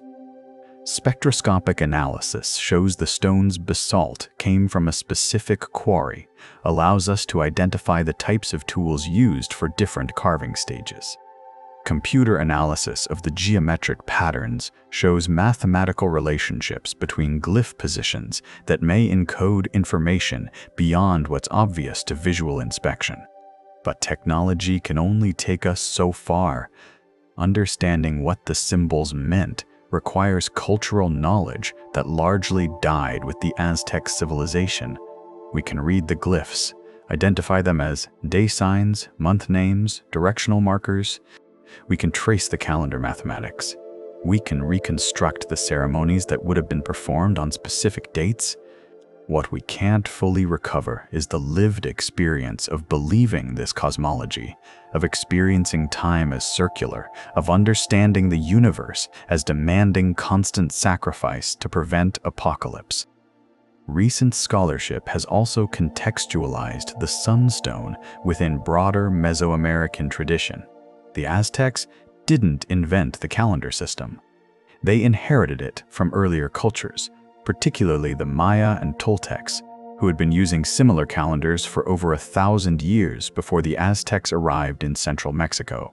The sunstone is the culmination of that tradition, the most elaborate and sophisticated expression of ideas that had been developing across many cultures over many centuries.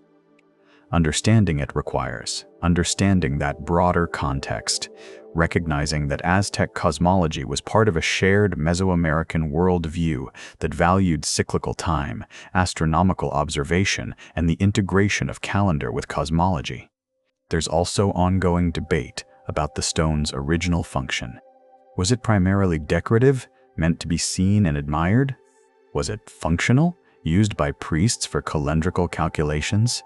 Was it ceremonial, incorporated into rituals? The answer is probably all three. The categories aren't mutually exclusive. The sunstone could simultaneously serve as impressive public art, demonstrating the empire's sophistication, as practical tool for calendar specialists, and as sacred object whose presence sanctified the temple precinct. What keeps scholars returning to the sunstone, despite having studied it for over 2 centuries, is the sense that we're still missing things. The Aztec priests who created and used it had knowledge we don't possess. They saw patterns we don't see. They understood implications we can only guess at. Every few years, a researcher notices something new: a mathematical relationship between glyph positions, a symbolic connection to architectural features at Teotihuacan, an astronomical alignment that wasn't previously recognized. The stone keeps yielding insights because it's so densely packed with information that no single generation of scholars can extract everything. Those who've spent careers in specialized fields, engineering, medicine, military service, understand that expertise builds slowly, that understanding complex systems takes time, that there's always more to learn. The sunstone is like that. Surface appearances are impressive, but deceive you into thinking you understand when really you're just seeing the obvious level. The deeper levels, the subtle patterns, the full implications, those take years of study to even glimpse. And because the culture that created it is gone, because we're reconstructing understanding from fragments and guesses, we'll probably never have complete certainty about everything the sunstone meant to the people who made it. But we understand enough. We understand the calendar system. We understand the cosmology of cyclical time and inevitable destruction. We understand the central role of sacrifice in maintaining cosmic order. We understand that the Aztecs were sophisticated astronomical observers who encoded centuries of accumulated knowledge into this stone monument.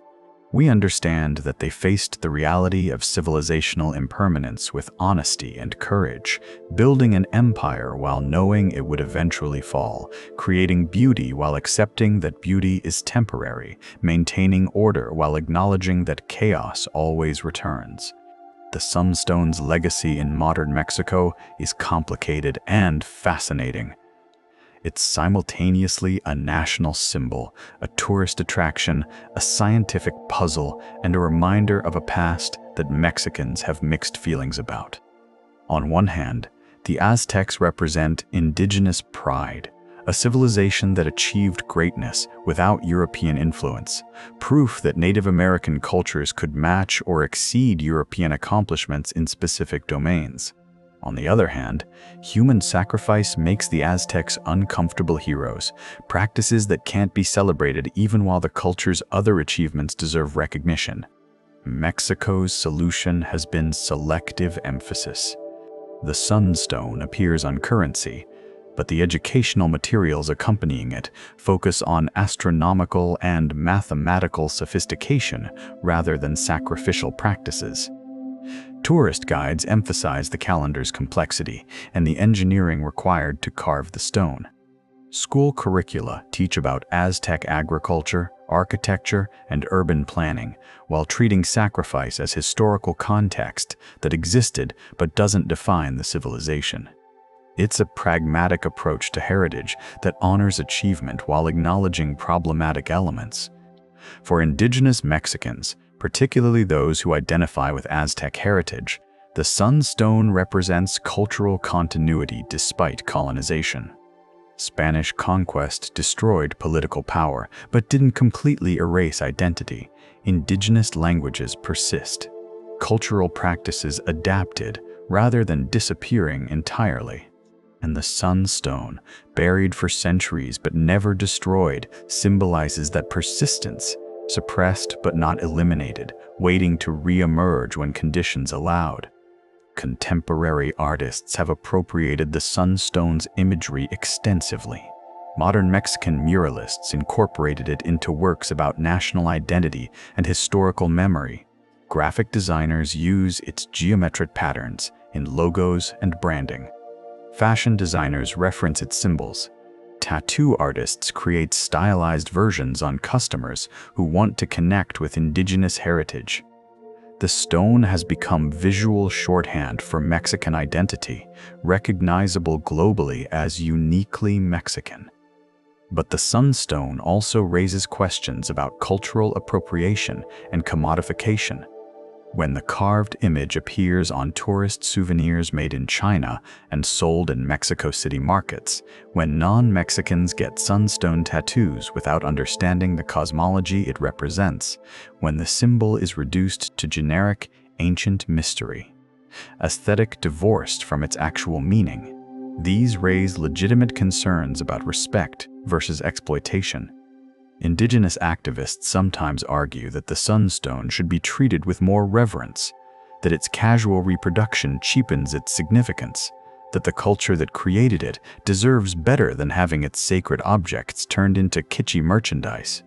Mexico's relationship with the sunstone mirrors broader questions about how modern nations relate to their pre-colonial past. The United States has Native American heritage but tends to treat it as separate from mainstream American identity rather than foundational to it. Mexico has integrated indigenous heritage more fully into national identity, claiming the Aztecs as ancestors even when many Mexicans have primarily Spanish or mixed heritage. The sunstone enables this integration.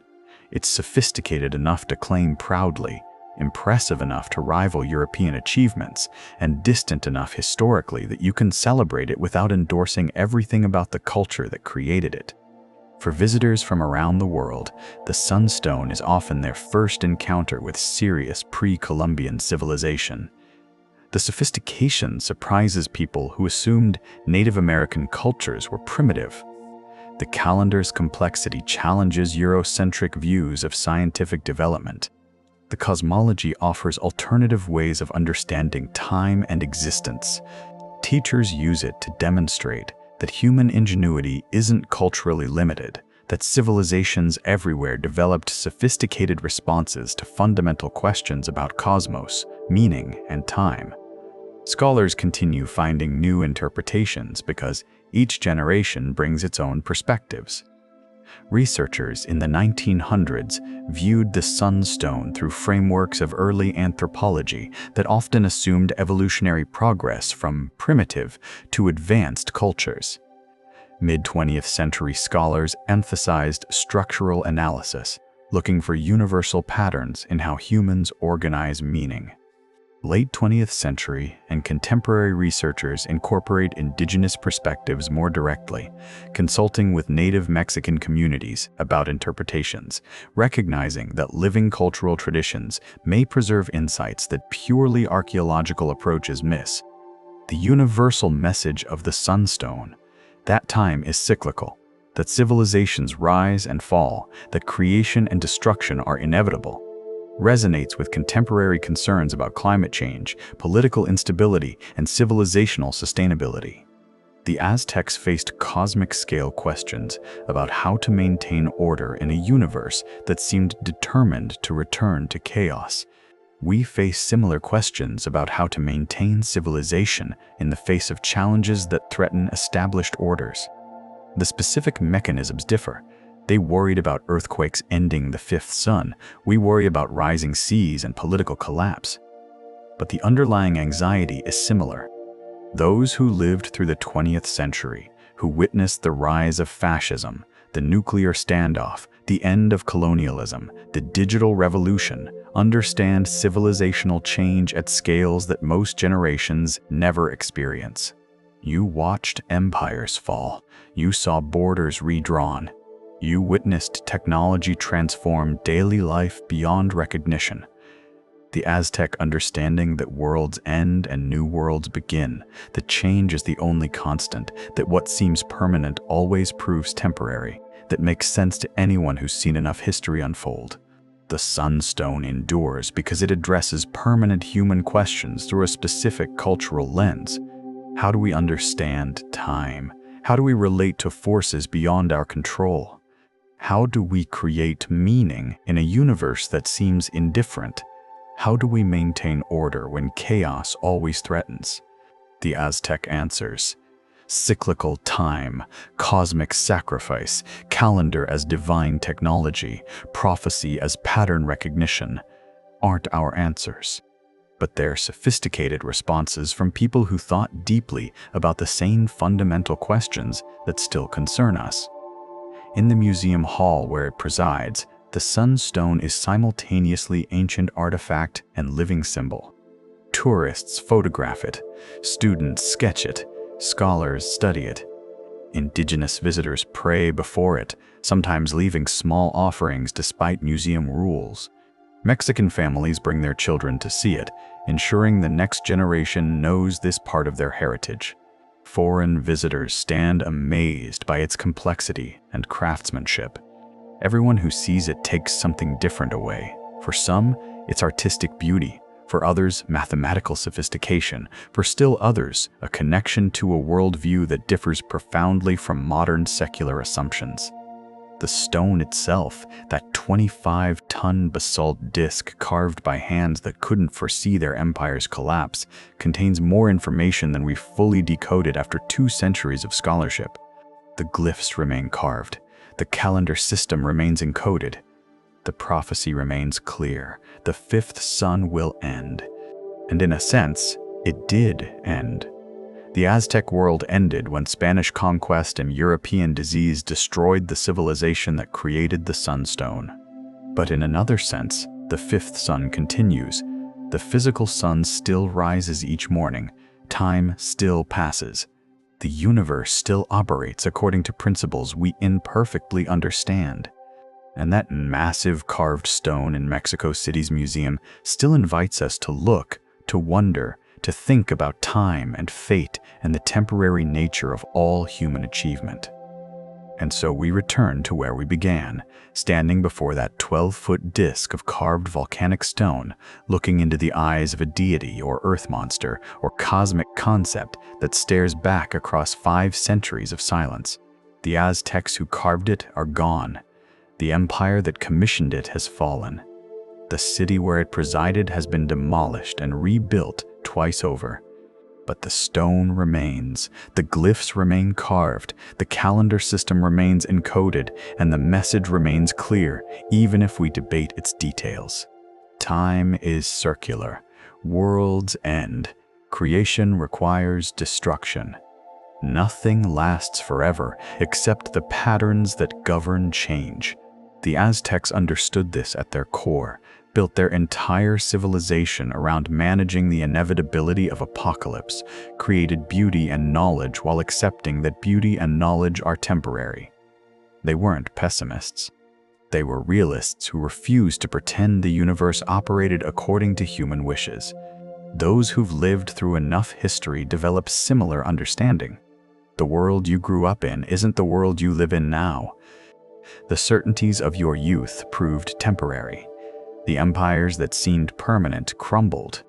The technologies that were revolutionary became obsolete. The political systems that appeared eternal were formed or collapsed. You've seen the wheel turn, watched patterns repeat with different details, understood through experience what the Aztecs encoded in stone. Change is the only constant, and our choice isn't whether change happens, but how we respond when it does. The Sunstone invites contemplation of deep time, not geological time, billions of years of planetary evolution, but civilizational time, the scale on which human societies rise and fall. The Aztecs built their empire in less than 2 centuries. It collapsed in less than 2 years of Spanish siege and disease. But the knowledge they accumulated, the observations they made, the understanding they developed, that survived in this stone, waiting to be decoded by future generations who might learn something from a civilization that faced cosmic questions with courage and honesty? If tonight's journey into Aztec cosmology brought back memories of studying ancient civilizations in school, of visiting Mexico, of thinking about time and fate and the temporary nature of all things, I'd be honored if you shared them below. Your generation has witnessed change at scales that the Aztecs, despite their sophisticated understanding of cyclical time, couldn't have imagined. The Cold War that defined decades of your lives ended almost overnight. Technologies that didn't exist in your youth now govern daily existence. The world your parents knew has been transformed beyond recognition. And yet here we are, still contemplating the same fundamental questions about time, meaning, and human place in the cosmos that drove Aztec priests to calculate calendars and carve cosmic blueprints into stone. The fifth sun, by Aztec prophecy, will end in earthquakes. 4. Movement. When the earth shakes too much, when motion becomes catastrophic, when the cosmic balance fails, our world will end as the 4 previous worlds ended. Then perhaps the gods will try again. Perhaps a 6th sun will rise. A new world will be created. New beings will populate it and wonder about the ruins left by previous iterations. Or perhaps not. Perhaps the 5th sun is the final attempt, and when it fails, creation itself ends. We don't know. The Aztecs didn't know. They calculated, observed, sacrificed, and hoped. They built magnificently while accepting that their buildings would someday crumble. They carved knowledge into stone, believing that stone lasts longer than empires. They were right about that, at least. The empire fell 500 years ago, but the stone endures, still teaching, still challenging, still asking questions we haven't fully answered. Now rest well, knowing that the sun will rise tomorrow, as it has risen every day for millions of years before humans existed, and will continue rising long after our civilizations have joined the Aztecs in history's archive. The universe moves in patterns beyond our control, but within those patterns we create meaning, build beauty, seek understanding, and pass knowledge forward to those who follow. The Sunstone is monument to that process. Human minds grappling with cosmic questions, creating lasting testament to the encounter between mortal minds and infinite time. And in that struggle to understand, to record, to teach, to warn, to inspire, in that very human effort to make sense of a vast and often indifferent universe, perhaps we find the real meaning of the 5th sun. Not in prophecies of destruction, but in the determination to create, to learn, to carve our understanding into stone, ensuring that something of what we learned survives the inevitable turning of the wheel. Sleep well.